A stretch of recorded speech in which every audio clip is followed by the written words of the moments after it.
KVS classes के YouTube channel पर आपका स्वागत है। आज हम लोग 10वीं कक्षा के लेसन 1 प्रकाश का प्रवर्तन पढ़ेंगे। आइए स्टार्ट करते हैं। प्रकाश का प्रवर्तन। प्रकाश का प्रवर्तन, ये पार्ट 1 वीडियो दोस्तों, रिफ्लेक्शन ऑफ लाइट। प्रकाश के प्रवर्तन में सबसे पहले हम लोग जानेंगे कि प्रकाश क्या है। प्रकाश के बारे में हम लोग जानेंगे।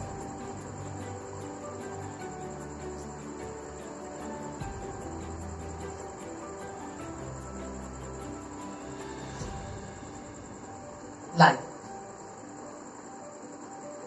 प्रकाश वह भौतिक कारक है जिसकी सहायता से हम वस्तुओं को देख पाते हैं। हम प्रकाश की सहायता से वस्तुओं को कैसे देख पाते हैं, इस चीज को हम लोग समझेंगे।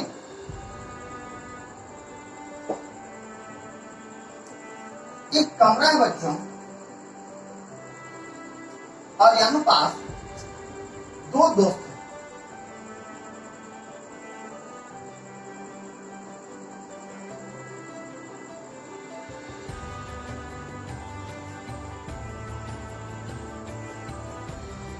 यह है छोटुआ और एक है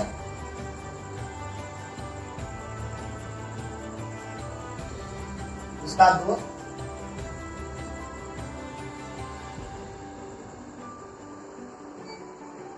मोटुआ। मोटुआ जो है वह अंधा है। मोटुआ चीजों को नहीं देख पाता है और छोटुआ जो है वह अंधा नहीं। दोनों इस कमरे में सोए हुए हैं। लाइट जल रहा है।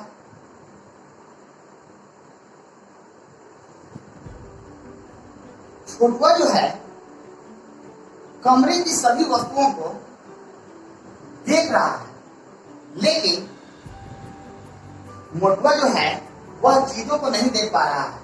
क्यों? क्योंकि मोटुआ क्या है? अंधा है, और छोटुआ क्या है? अंधा नहीं है। इसीलिए छोटुआ जो है चीजों को देख पा रहा है जब कमरे में लाइट जल रहा है, और मोटुआ जो है चीजों को नहीं देख पा रहा है।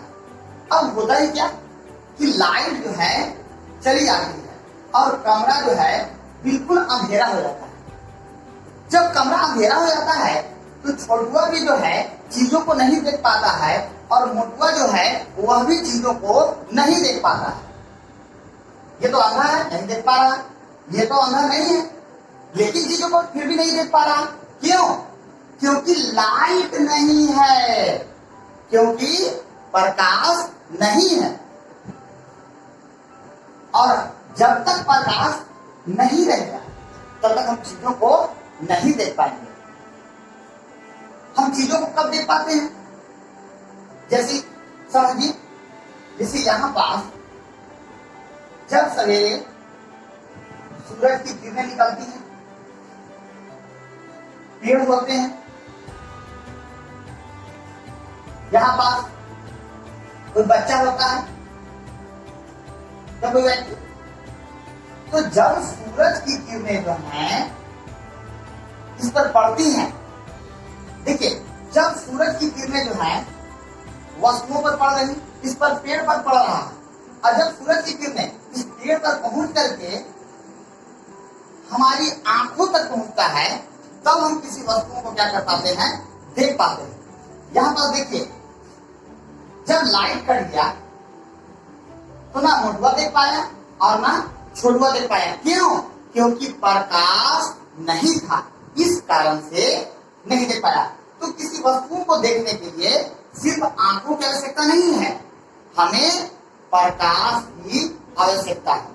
अर्थात हम लोग कह सकते हैं कि प्रकाश वह भौतिक कारक है जिसकी सहायता से हम वस्तुओं को देखते हैं। अब हम लोग जानेंगे प्रकाश के स्रोत के बारे में।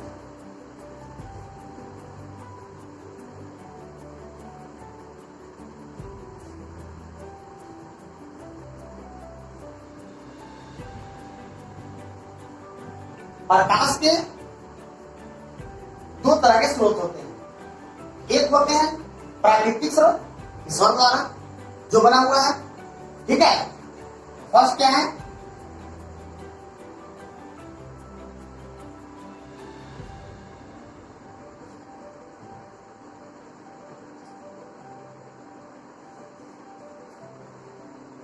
प्राकृतिक स्रोत, और दूसरा है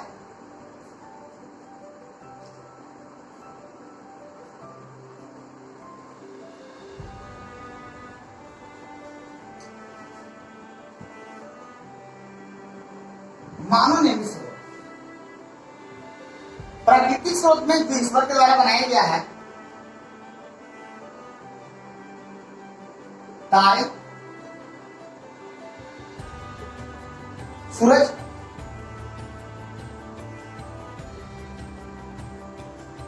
जुगनू, ये जो है प्रकाश के प्राकृतिक स्रोत है।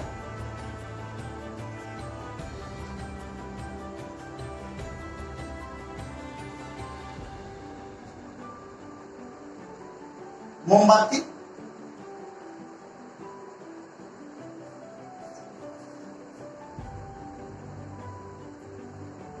ट्यूबलाइट, लालटेन, जो मानव के द्वारा बनाया गया है, ये सब क्या है? मानव निर्मित स्रोत है। तो प्रकाश के दो तरह के स्रोत होते हैं। एक होते हैं क्या? प्राकृतिक स्रोत, और एक होते हैं मानव निर्मित स्रोत। तारे, सूरज, जुगनू प्राकृतिक स्रोत है। मोमबत्ती, ट्यूबलाइट, लालटेन, ये सब क्या है? मानव निर्मित स्रोत है। अब एक होता है किरण। अब हम लोग किरण के बारे में जानेंगे।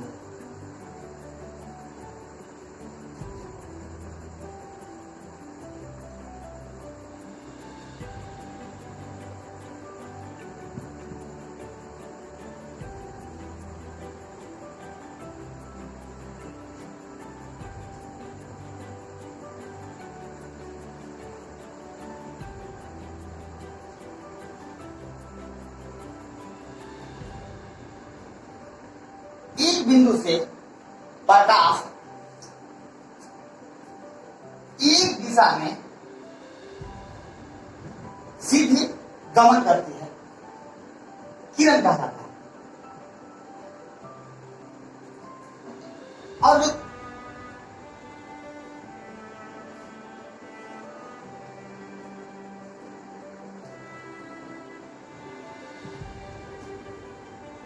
एक होता है प्रकाश पुंज, एक होता है प्रकाश पुंज।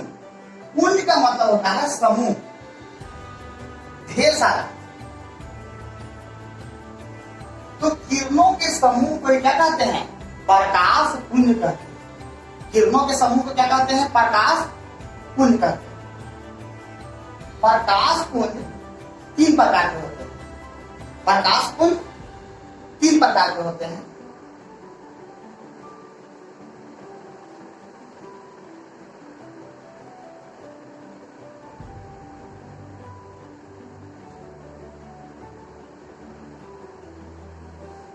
एक होता है अपसारी किरण पुंज,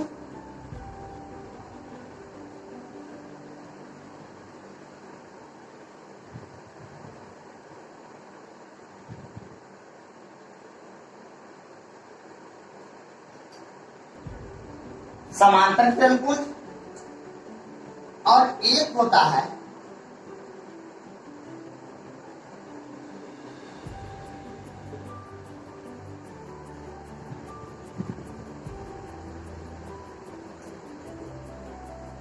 अभिसारी किरण। अब इसको हम थोड़ा बढ़िया समझते हैं। हम लोग कुछ इसमें लॉजिक लेते हैं। आप का अर्थ होता है आपी।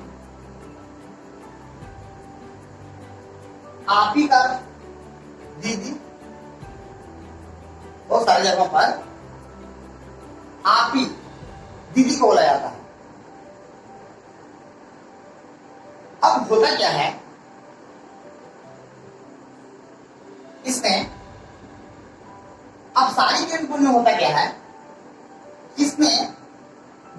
किरणें जो हैं वो एक बिंदु से विभिन्न दिशाओं में फैलती हुई चली जाती है।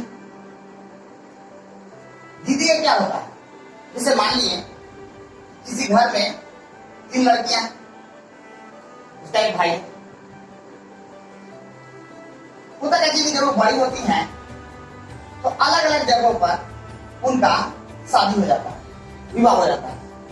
तो एक स्थित बिंदु से विभिन्न दिशाओं में फैलती चली जाने वाली किरणों को क्या बोलते हैं, अपसारी किरणपुंज कहते हैं। क्या कहते हैं, अपसारी किरणपुंज। जिस तरह से दीदी जो है, किसी का कहीं शादी हो गया, किसी का कहीं शादी हो गया, ये क्या हो गया, अपसारी किरणपुंज। ये है अभिसारी किरणपुंज। क्या है, अभिसारी। हम लोग अभी से समझेंगे भाभी, हम लोग अभी से क्या समझेंगे, भाभी। अब मान लीजिए कि कोई 4 भाई है, अब उसके 3 भाई का शादी हो गया, कोई एक जगह उसका घर है, और इसमें क्या हुआ कि वो विभिन्न दिशाओं से एक जगह पर आ गए, विभिन्न दिशाओं से एक जगह पर आकर के एक घर में इकट्ठा हो गए। ये हो गया ना कि अभिसारी किरणपुंज। जब प्रकाश की किरणें विभिन्न दिशाओं से आकर एक बिंदु पर मिलती हैं तो उसे अभिसारी किरणपुंज कहते हैं। और जब प्रकाश की किरणें एक स्थित बिंदु से फैलती हुई विभिन्न दिशाओं में चली जाती हैं तो इसे अपसारी किरणपुंज कहते हैं। और समानांतर किरणपुंज, ये किरणें जो हैं एक दूसरे के समानांतर चलती हैं। ये किरणें क्या है, एक दूसरे के समानांतर चलती हैं। तो ये जो है क्या हो गया, समानांतर किरणपुंज। क्या हो गया, समानांतर किरणपुंज। ये क्या हो गया, एक स्थित बिंदु से दीदी की तरह, किसी का कहीं शादी हो गया, किसी का कहीं शादी हो गया, तो ये क्या हो गया, अपसारी किरणपुंज। क्या हो गया, अपसारी किरणपुंज। और ये क्या हो गया, विभिन्न दिशाओं से एक बिंदु पर आकर के मिल गया, तो ये क्या हो गया, अभिसारी किरणपुंज। आज की वीडियो में इतना ही, और लास्ट में इसका नोट्स जो है आपको बोर्ड पर लिखा हुआ मिल जाएगा, आप स्क्रीनशॉट ले लेंगे